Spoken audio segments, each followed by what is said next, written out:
ciidanka xoogga Soomaaliya iyo kuwa deegaanka ayaa howlgalo ka wada deegaanada dhaca koonfurta beledweyne xilli ay ciidanku kaabiga ku hayaan deegaanka Booca oo ay si dhow Malaysia ku joogaan khawaarijtu.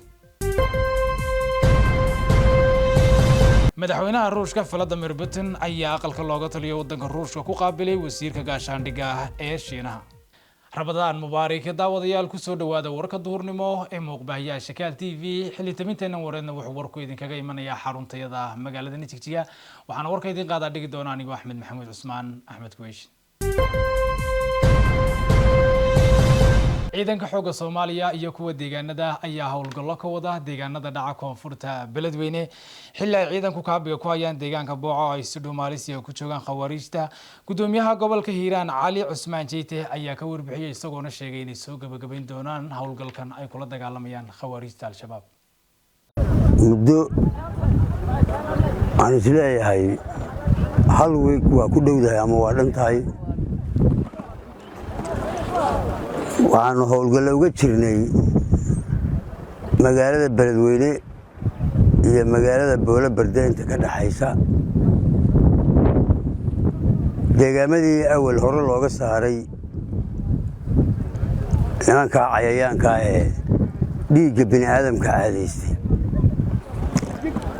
ayay mar labaad waa wax aqsunaasa oo waxyaabaha la yaabka oo aan maanta arkay waxa ka mid ah dhulkii baaruhu ku yiileen iyo deegaamadii roobku galay dadkii shacabka ah inay daaqaan ama degaan xitaa uma ogola dhulkaasaan howle ka wadnay beerxaano tirijeento burdaar nuur fanax ceel la hele iyo deegaamo kale waxaa maanta Allah subhanahu wa ta'ala ma hada ka gaadhay suuragal noo noqotay inaan ka saarno magaalada Nuur Fanax ee istiraatiijiga ah ee aan hadda ku sugannahay ciidamada howlgalayana waxay ka kooban yihiin ciidamada xoogga dalka ee sida raaxa u booda iyo kuwa deegaanka sida caarada u socda caarada way garanayaan umana birdhigi karaan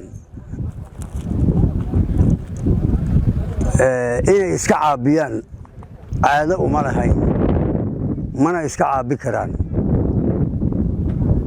waa niman shaqadoodu tahay inay wax gaadaan inay masaakiinta yani xoolaha ka qaataan inay yani waxa lagu leeyahay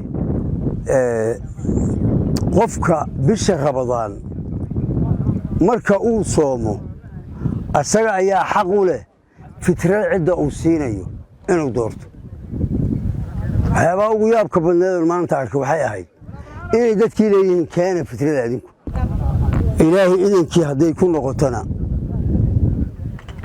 inta ay deegaan Hiiraan ka mida ku jiraan ma dhigi doono gulufka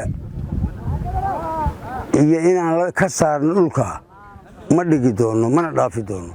madaxweynaha dalka Kenya William Ruto ayaa ka codsaday mucaaradka inay fursad siiyaan wada hadalka. madaxweynaha dalka Kenya William Ruto ayaa xadii ka codsaday mucaaradka inay fursad siiyaan wada hadalada halka Raila Odinga mucaaradkiisa ugu weyn uu ku booriyay taageerayaashiisa in ay mar kale isugu soo baxaan dibadbaxyada ka dhanka ah dawladda. kumanaan qof ayaa ka qayb qaatay mudaharaadyo 3 maalmood socday dabayaaqadii bishii Maaj kaasi oo ay hareereeyeen isku dhacyo u dhaxeeyay dibadbaxayaasha iyo booliska. dibadbaxyada ayaa qayb ka ahaa eedeymo musuqmaasuq ah oo lagu oogay doorashadii madaxtinimo ee dalkaasi ka dhacday bishii August sanadkii hore taasoo Ruto uu si dirqiya kaga guuleystay Raila Odinga. Khamiistii Odinga ayaa sheegay in mucaaradku ay dib u bilaabi doonaan dibadbaxyada marka ay dhamaato bisha barakeysan ee Ramadaan. isbahaysiga talada haya ee Ruto ayaa sheegay in doorashadii sanadkii hore ay u dhacday si cadaalad ah isla markaana difaacay waxqabadkii dhinaca dhaqaalaha Kenya intii uu xilka hayay waxa uuna ku baaqay in la joojiyo iyo dibadbaxyada isaga oo sheegay inay shaki gelinayaan daacadnimada mucaaradka ee ka qaybgalka wadahadalada. Isbahaysiga Odinga ee Azimio la Umoja iyo isbahaysiga Ruto ee Kenya ee Kwanza ayaa isku khilaafsan nuxurka wadahadalka iyo cidda hogaaminaysa. Kenya Kwanza ayaa doonaysa in wadahadalada ay ka qaybgalaan oo keliya xildhibaanada lagana doodo oo keliya soo xulidda guddiga doorashada. Azimio la Umoja ayaa iyaguna sheegay in xubnaha kale ay tahay in ay ka qayb qaataan wadahadalada, sidoo kalena in ay dib u eegis ku sameeyaan doorashooyinkii 2022 iyo inay ka wada hadlaan tallaabooyinka wax looga qabanayo qiimaha maciishada. Wadahadalada ayaa lagu wadaa inay bilowdaan maalinta Talaadada sida uu sheegay hogaamiyaha aqlabiyadda. waxaa maalintii saddexaad galay dagaalka ka dhex qarxay Khartoum iyo magaalooyinka kale ee wadanka Suudaan iyadoona u dhaxeeyo ciidanka gaashaandhigga iyo sidoo kaleba xooga gurmadka degdega.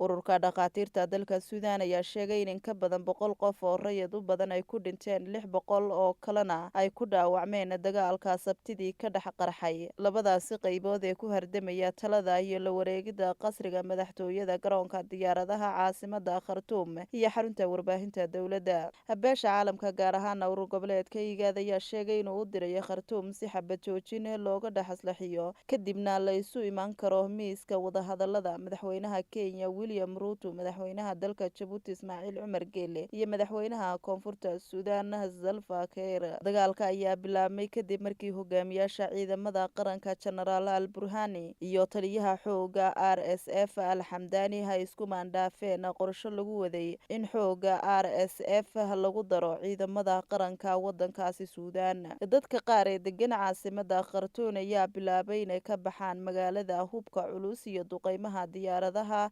dagaalka ee haatan ku dagaalamaya labada dhinac oo sii xoogaystay awgeed.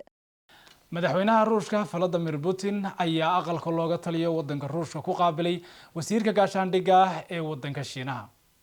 madaxweynaha dalka Ruushka Vladimir Putin ayaa aqalka Kremlin-ka ee looga arrimiyo Ruushka ku qaabilay wasiirka gaashaandhigga dalka Shiinaha General Li Shangfu. Kulankan labada dhinac ayaa ka marakacaya sida Ruushka iyo Shiinaha ay uga go'an tahay inay sii xoojiyaan iskaashigooda wajiyada badan leh. Putin waxaa kale oo wadahadaladan labada dhinac ku wehelinayay wasiirka difaaca dalka Ruushka. Booqashada wasiirka gaashaandhigga Shiinaha ayaa waxay imanaysaa muddo kooban ka hor kadib markii booqasho 3 maalmood qaadanaysa uu ku soo gaaray madaxweynaha Shiinaha Xi Jinping dalkaasi Ruushka.